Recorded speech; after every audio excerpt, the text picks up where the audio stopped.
اللہ تعالیٰ نے قرآن مجید فرقان حمید کے اندر ارشاد فرمایا الف لام میم ذالک الکتاب لا ریب فیہ، یعنی اس کتاب کے اندر کوئی شک نہیں۔ کتاب کون سی؟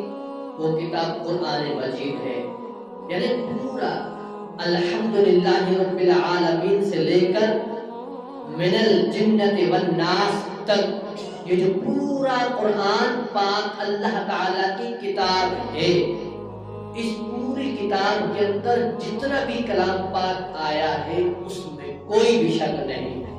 اگر کوئی بندہ یہ کہتا ہے کہ قرآن پاک کے اندر جو بعض صورتیں ہیں وہ مشکوک ہیں، ان کے اندر شک ہے، تو پھر وہ دائرہ اسلام سے خارج ہے۔ کیوں؟ کیونکہ اس نے اللہ تعالیٰ کے کلام کو مشکوک کہا ہے۔